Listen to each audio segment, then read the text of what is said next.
ಚಳ್ಳಕೆರೆಯಲ್ಲಿ ಶಿಕ್ಷಕರ ಸಂಘ ಚುನಾವಣೆಯಲ್ಲಿ ಗೊಂದಲ, ಮತಪಟ್ಟಿಯಲ್ಲಿ ಲೋಪ, ವೋಟ್ ಚೋರ್ ಆರೋಪ. ಚಿತ್ರದುರ್ಗ ಜಿಲ್ಲೆಯ ಚಳ್ಳಕೆರೆ ನಗರದಲ್ಲಿ ಪ್ರಾಥಮಿಕ ಶಾಲಾ ಶಿಕ್ಷಕರ ಸಂಘದ ಚುನಾವಣೆಗೆ ಮುನ್ನವೇ ಗಂಭೀರ ಗೊಂದಲಗಳು ಉಂಟಾಗಿವೆ. ಮತಪಟ್ಟಿಯಲ್ಲಿ ಲೋಪಗಳಿರುವ ಬಗ್ಗೆ ಶಿಕ್ಷಕರು ಆಕ್ರೋಶವನ್ನು ವ್ಯಕ್ತಪಡಿಸಿದ್ದಾರೆ. ಚಳ್ಳಕೆರೆ ನಗರದ ಬಿಸಿನೀರು ಮತ್ತಪ್ಪ ಸರ್ಕಾರಿ ಪ್ರೌಢಶಾಲೆಯ ಕೊಠಡಿಯಲ್ಲಿ ನಡೆಯಲಿರುವ ಈ ಚುನಾವಣೆಗೆ ಸಂಬಂಧಿಸಿದಂತೆ ಹಲವು ಅವ್ಯವಸ್ಥೆಗಳು ಇದೀಗ ಬೆಳಕಿಗೆ ಬಂದಿವೆ. ಶನಿವಾರ ಮತ್ತು ಭಾನುವಾರ ನಾಮಪತ್ರ ಸಲ್ಲಿಕೆಗೆ ಅವಕಾಶವನ್ನು ನೀಡಲಾಗಿದ್ದ ಸಂದರ್ಭದಲ್ಲಿ ನಾಮಪತ್ರ ಸಲ್ಲಿಸಲು ಬಂದ ಸುಮಾರು 15ಕ್ಕೂ ಹೆಚ್ಚು ಆಕಾಂಕ್ಷಿಗಳ ಹೆಸರು ಮತಪಟ್ಟಿಯಲ್ಲಿ ಕಾಣಿಸದೇ ಇರುವುದರಿಂದ ವಿವಾದ ಸ್ಫೋಟಗೊಂಡಿದೆ. ಇನ್ನೊಂದೆಡೆ ಈಗಾಗಲೇ ನಿವೃತ್ತಿ ಹೊಂದಿರುವ ಶಿಕ್ಷಕರ ಹೆಸರುಗಳು ಇನ್ನೂ ಮತಪಟ್ಟಿಯಲ್ಲಿ ಮುಂದುವರೆದಿರುವುದು ಶಿಕ್ಷಕರ ಅಸಮಾಧಾನಕ್ಕೆ ಕಾರಣವಾಗಿದೆ. ಪ್ರತಿ ವರ್ಷ ಶುಲ್ಕವನ್ನು ನಿಯಮಿತವಾಗಿ ಪಾವತಿಸಿರುವ ಶಿಕ್ಷಕರ ಹೆಸರುಗಳೇ ಮತಪಟ್ಟಿಯಿಂದ ಕೈಬಿಟ್ಟಿರುವುದರಿಂದ ವೋಟ್ ಚೋರ್, ಗಾದಿ ಚೋರ್ ಎಂಬ ಗಂಭೀರ ಆರೋಪಗಳು ಕೇಳಿಬರ್ತಾ ಇವೆ. ಮತಪಟ್ಟಿಯಲ್ಲಿ ಉದ್ದೇಶಪೂರ್ವಕವಾಗಿ ಹೆಸರುಗಳನ್ನು ಕೈಬಿಟ್ಟಿದ್ದಾರೆ. ಇದು ಪ್ರಜಾಪ್ರಭುತ್ವಕ್ಕೆ ಧಕ್ಕೆಯಾಗಿದೆ. ತಪ್ಪುಗಳನ್ನು ಸರಿಪಡಿಸುವ ತನಕ ಚುನಾವಣೆಯನ್ನ ಮುಂದೂಡಬೇಕು ಎಂದು ಶಿಕ್ಷಕರು ಆಗ್ರಹಿಸಿದ್ದಾರೆ. ಈ ಹಿನ್ನೆಲೆಯಲ್ಲಿ ಮತಪಟ್ಟಿಯ ಲೋಪದೋಷಗಳನ್ನು ತಕ್ಷಣ ಸರಿಪಡಿಸಿ ನ್ಯಾಯಸಮ್ಮತವಾಗಿ ಚುನಾವಣೆಯನ್ನ ನಡೆಸಬೇಕೆಂಬ ಒತ್ತಾಯ ಹೆಚ್ಚಾಗಿದೆ. ಅಧಿಕಾರಿಗಳು ಈ ಬಗ್ಗೆ ಯಾವ ಕ್ರಮ ಕೈಗೊಳ್ಳುತ್ತಾರೆ ಎಂಬುದನ್ನು ಇದೀಗ ಕಾದು ನೋಡಬೇಕಾಗಿದೆ. Bureau report Mounesh Achar, NKS TV4 Challakere. ನಮಸ್ಕಾರ ಸರ್. ಈ ದಿನ ನಾವು ಇಲ್ಲಿ ನಿಮ್ಮ ಮುಖಾಂತರ ನಾವೊಂದು ಸ್ವಲ್ಪ ಕರ್ನಾಟಕ ರಾಜ್ಯ ಪ್ರಾಥಮಿಕ ಶಾಲಾ ಶಿಕ್ಷಕರ ಸಂಘದ ಚುನಾವಣೆ 2026 31ನೇ 5 ವರ್ಷದ ಅವಧಿಗೆ ಚುನಾವಣೆ ಏನು ಘೋಷಣೆ ಮಾಡಿತ್ತು, ಆ ಒಂದು ಸಂಘದ ಸೂಚನೆ ಬೈಲಾ ನಿಯಮಾನುಸಾರ ಇವತ್ತು. ಆದರೆ ಈ ದಿನ ನಾವು ನಾಮಪತ್ರದ ಎಲ್ಲ ಸಿದ್ಧತೆಗಳನ್ನು ಮಾಡ್ಕೊಂಡಿದ್ದೀವಿ.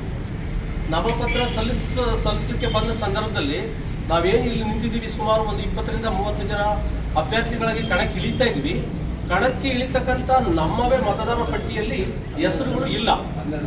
12 ಜನ, ಸದ್ಯದಲ್ಲಿ 12 ಜನ, ಇನ್ನೂ ಹುಡುಕಿದ್ರೆ ಇನ್ನೂ 10-12 ಜನ ಸಿಗ್ಬೋದು ಸರ್.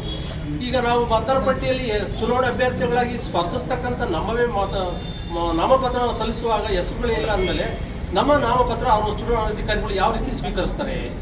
ಮತ್ತೆ ನಾವಾದರೂ ನಮ್ಮ ಮತವನ್ನು ಹಾಕೊಳ್ಳಿಕ್ಕೆ ನಾವು ಹಕ್ಕನ್ನು ಹೊಂದಕ್ಕೆ ಸಾಧ್ಯ? ಮೊನ್ನೆ ಇದ್ದಂಥ ಹಳೆ ವೋಟರ್ ಲಿಸ್ಟಲ್ಲಿ ಹೆಸರಿತ್ತು, ನಮ್ಮೆಲ್ಲರಿಗೂ ಹೆಸರಿದ್ವು. ಇವತ್ತಿಗೆ ಕಳಿಸಿತ್ತು, ನಿನ್ನೆ ರಾತ್ರಿ ಅನುಮೋದನೆಗೊಂಡಂಥ ಪಟ್ಟಿಯಲ್ಲಿ ಈ ದಿನ ನಮ್ಮ ಎಲ್ಲರ ಹೆಸರುಗಳು ಮಾಯ ಆಗಿದ್ದಾವೆ. ದಯವಿಟ್ಟು ಇದು ಪ್ರಜಾಪ್ರಭುತ್ವದಲ್ಲಿ ನಾವೆಲ್ಲರೂ ಸಹ ಹಕ್ಕನ್ನ ಪಡೆದಿದ್ದೀವಿ. ನಾವು ಪಡೆದಿದ್ದೀವಿ.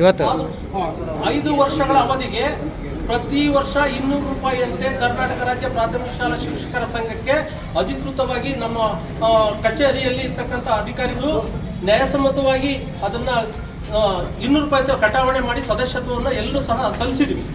ಆ ಸಲ್ಲಿಸಿದ್ರೂ ಸಹ ನಾವು ಮತದಾನ ಮಾಡಲಿಕ್ಕೆ ಸದಸ್ಯತ್ವ ಹೊಂದಿದ್ರೂ ಸಹ ಅರ್ಹರಿದ್ರೂ ಸಹ ನಮ್ಮ ಹೆಸರುಗಳು ಡಿಲೀಟ್ ಏನಾಗಿದ್ದಾವೋ ಗೊತ್ತಿಲ್ಲ. ಅದು ಯಾವ ಕಾರಣಕ್ಕಾಗಿ ನಮ್ಮ ಹೆಸರುಗಳು ತೆಗೆದಿದ್ದಾರೋ ಗೊತ್ತಿಲ್ಲ, ಯಾರು ತೆಗೆದ್ರೋ ಗೊತ್ತಿಲ್ಲ. ದಯವಿಟ್ಟು ಇದು ಮತದಾರ ಪಟ್ಟಿ ತಮಗೆ ಎಲ್ರಿಗೂ ಸಹ ಕೊಡ್ತೀವಿ, ತೋರಿಸ್ತೀವಿ, ನಿಮಗೂ ಸಹ ಕೊಡ್ತೀವಿ.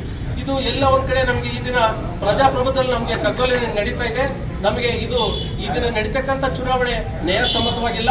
ಮತದಾರ ಪಟ್ಟಿಯನ್ನು ಮತ್ತೊಮ್ಮೆ ಪರಿಶೀಲಿಸಿ ಬದುಕಿರುವಂಥ ಎಲ್ಲ ನಮ್ಮ ಏನು ಹಾಲಿ ಸದಸ್ಯತ್ವವನ್ನು ಹೊಂದಿರತಕ್ಕಂಥ ಎಲ್ಲ ಶಿಕ್ಷಕಿಯರ ಮತದಾರ ಪಟ್ಟಿಯನ್ನು ಮತ್ತೊಮ್ಮೆ ಸೇರಿಸುವುದರ ಮೂಲಕ ಪರಿಶೀಲನೆ ಮಾಡಿ ಅದನ್ನು ನ್ಯಾಯಸಮ್ಮತವಾಗಿ ಮುಂದಿನ ದಿನಗಳಲ್ಲಿ ಯಾವುದೇ ರೀತಿಯ ಅವಘಡಗಳು, ತೊಂದರೆಗಳು ಆಗದ ರೀತಿಯಲ್ಲಿ ನ್ಯಾಯಸಮ್ಮತವಾಗಿ ಚುನಾವಣೆ ನಡೆಸಿಕೊಡ್ಲಿಕ್ಕೆ ತಾವೆಲ್ಲರೂ ಸಹ ಈ ಮಾಧ್ಯಮ ಮುಖಾಂತರ ಸಹಕಾರ ಕೊಡಬೇಕು ಅಂತೇಳಿ ಕಳಕಳಿಯಿಂದ ತಮ್ಮೆಲ್ಲರ ಪರವಾಗಿ ಮನವಿಯನ್ನು ಮಾಡ್ತಾ ಇದ್ದೀವಿ. ಬರೀ ಎಲೆಕ್ಷನ್ ಸ್ಪರ್ಧೆ ಮಾಡೋದು ಆಕಾಂಕ್ಷಿಗಳು ರದ್ದು ಮಾಡಿದಾರೆ ಅಥವಾ ಎಲ್ಲ ರದ್ದು ಮಾಡಿದಾರೆ?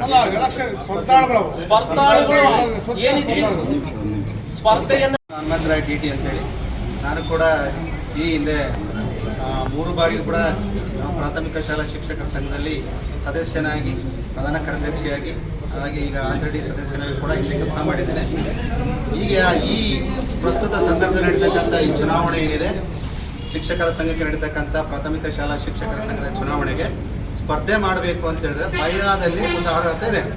ಏನಿದೆ ಬೈಲಾದಲ್ಲಿ?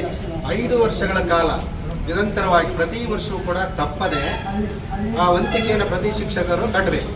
ಕಟ್ಟಿದಾಗ ಅವರಿಗೆ ಚುನಾವಣೆಗೆ ಸ್ಪರ್ಧೆ ಮಾಡ್ತಕ್ಕಂಥ ಒಂದು ಅವಕಾಶ ಇದೆ. ಇದು ಹಿಂದಿದ್ದಲೂ ಕೂಡ ಜಾರಿಯಲ್ಲಿರ್ತಕ್ಕಂಥ ಕ್ರಮ.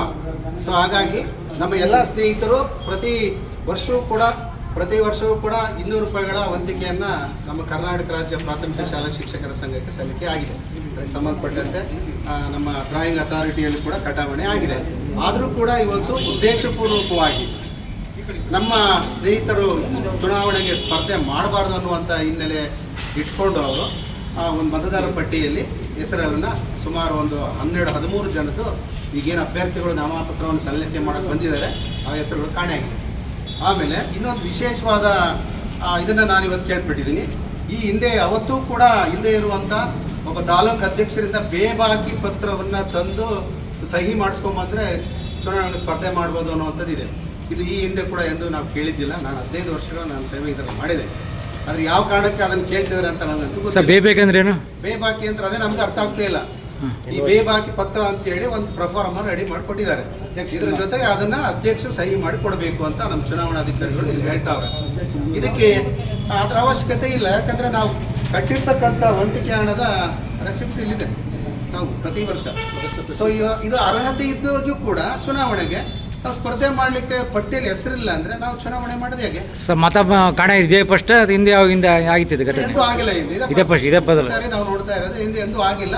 ಸೊ ಈ ಥರ ತುಂಬ ಅನ್ಯಾಯ ಆಗ್ತಾ ಇದೆ. ಅದನ್ನು ಇದು ಸರಿಪಡಿಸುವವರೆಗೂ ದಯಮಾಡಿ ಈ ಚುನಾವಣೆ ಪ್ರಕ್ರಿಯೆಯನ್ನು ಇಲ್ಲಿಗೆ ನಿಲ್ಲಿಸಬೇಕು ಅಂತ ಹೇಳಿ ನಿಮ್ಮ ಮೂಲಕ ನಾವು ಆಗ್ರಹ ಏನೋ ದೂರು ಕೊಡಿದ್ರಿ ಈಗ ಚುನಾವಣೆ ನಿಲ್ಸಕ್ಕೆ ಏನಾರ ಸಂಬಂಧಪಟ್ಟ ಮೇಲಾಧಿಕಾರಿ ನಿಮ್ದು ಯಾವ ಸಂಬಂಧ ಚುನಾವಣೆ ಅದು ಸರ್ ಇದು ಯಾವುದೇ ಇಲ್ಲ ಸರ್. ಇಲ್ಲ ಸರ್, ಅಂಥದ್ದು ಯಾವುದೇ ಇಲ್ಲ ಬ್ಯಾಂಕೇ ಇಲ್ಲ.